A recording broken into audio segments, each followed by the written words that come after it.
I would start by this testimony from one of the participants of our workshops.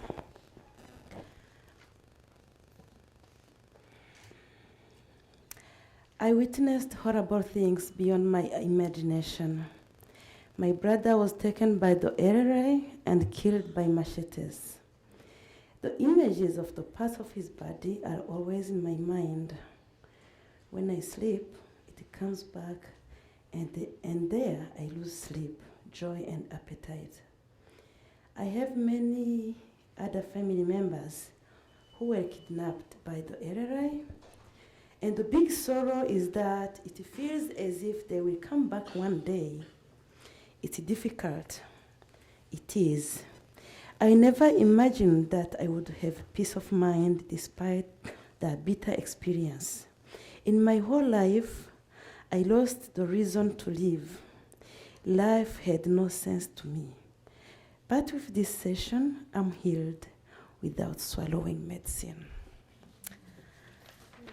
The Catholic Relief Services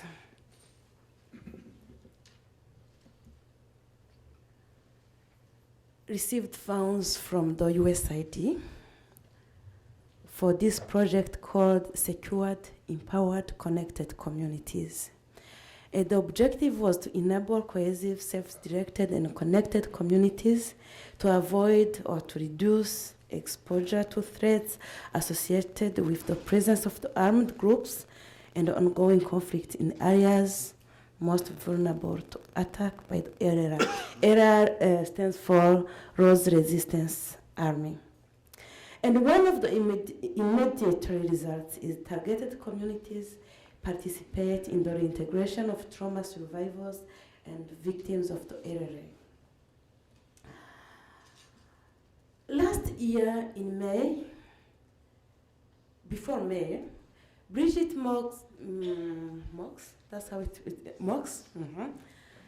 met Dries Mumane, the executive director of this, had no idea of what to do because they knew they had to do trauma healing, but they had no idea of how to do it.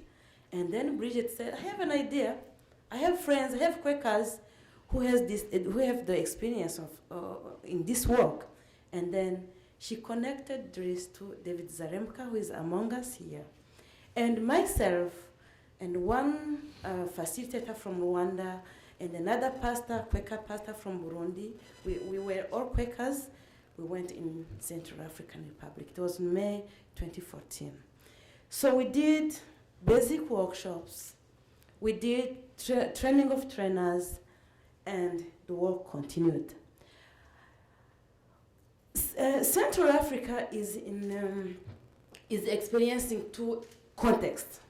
There is a context of the attacks of the area and the context of the conflict between Muslims and Christians. So, if you look at this map, Buara and Bosangoa is in the northwest. This is another context. The conflict between Muslims and Christians, but also the Mbororo, the Mbororo people who are agricultural and pastorals, who have cows and I don't know, from Cameroon, from Chad, and it's a conflict. I don't know how I can call this, but it's intra-community conflict in the northwest. And in the southeast, where you see Obo, Zemio, Rafai, this is the southeast, where these attacks from the area happen. And then you know what is happening in Bangui. Recently, you have heard that since September, we have lost like 70 people who died in this crisis. So, with our principles, this HERO program that we introduced there, it's a program that was started first in Burundi and Rwanda with the African Great Lakes Initiative of the French Peace Teams. So we went there, we introduced this program with our HERO principles, with the Quaker values. And if I am there, I am happy and proud to be an ambassador of Quakers there in the Central African Republic. So we believe that in every person there is something good. We believe that in every person in society there is the inner capacity to heal. We believe that both victims and perpetrators of violence experience trauma and its after effects and so forth and so forth.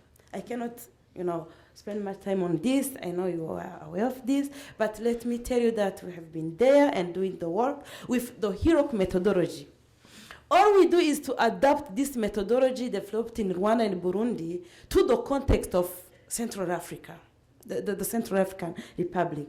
Because if in Burundi and Rwanda we bring 20 people together, 10 are Hutus, 10 are Tutsis, it's the same in the Central African Republic. We bring together 10 Muslims and 10 Christians together for these workshops.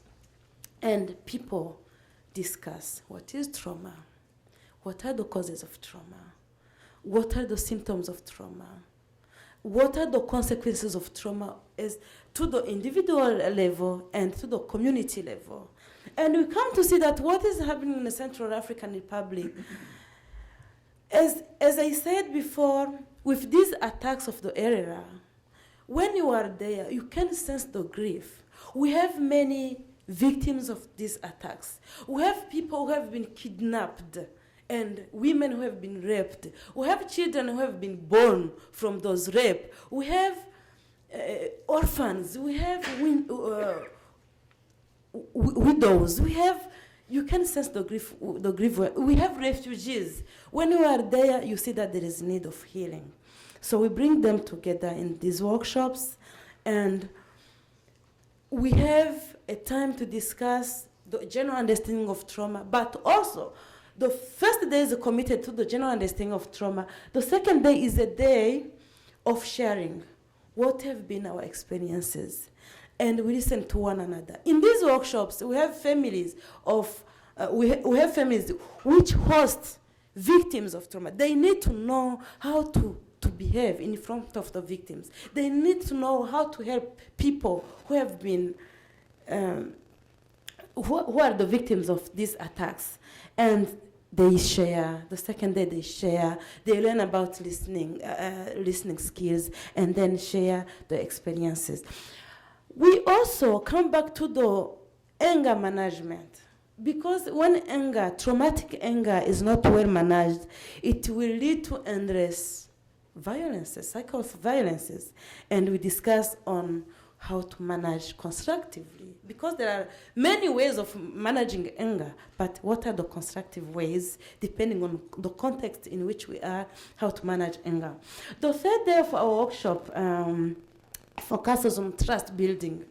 Central African people used to live together as one person. Muslims, at a certain time, they were accepted as the members of the community. Christians, the same. But these days, it's as if you are Muslims, you are Christians, you are. But we learn, we discuss about how to restore this trust which is broken, how to restore the relationships, how to restore the community values which used to exist and are no longer there. How to restore the trust in these people who had been victimized. How to help them to feel that they are integrated in the communities and that they are still members of the community, that they deserve love from those people who are not victims. Then we have many other things we do in our methodology. We use relaxation exercises, light and libraries, poems, traditional dancings and songs, art, and many other things. As I said, in our workshops, we have Muslims. This is a Muslim telling us that after being in our workshops, he doesn't hesitate that people who brought this program are God's messengers. Here he tried to show that the Central African Republic is like a torn country, a dead state, but he has trust that in the future, with this work we are doing, the Central African Republic will become again a good nation. Together, they believe they will cross the river, the waves of the life, and that trust and peace will be restored. After we conduct a series of workshops in the same community, we bring two groups together for a one-day follow-up session, and we try to see, after we have been the basic workshops, what changed and what can be to continue to heal. This project it has different aspects. We have these trauma healing aspects, but we come to see that the community in the Central African Republic, many of the people we serve, they don't know how to read or how to write. There are people, in most of communities, when you call women to come in workshops, they just show up. But in the Central African Republic, women are kind of left behind. We have also introduced the gender aspect in this project. But also, as Alison said yesterday, we have the committees for the community protection. So together, we try to bring these people to learn about trauma healing, gender-based violence, the protection of the community, and other early warning and early response. We had community healing companions in the Central African Republic since last year.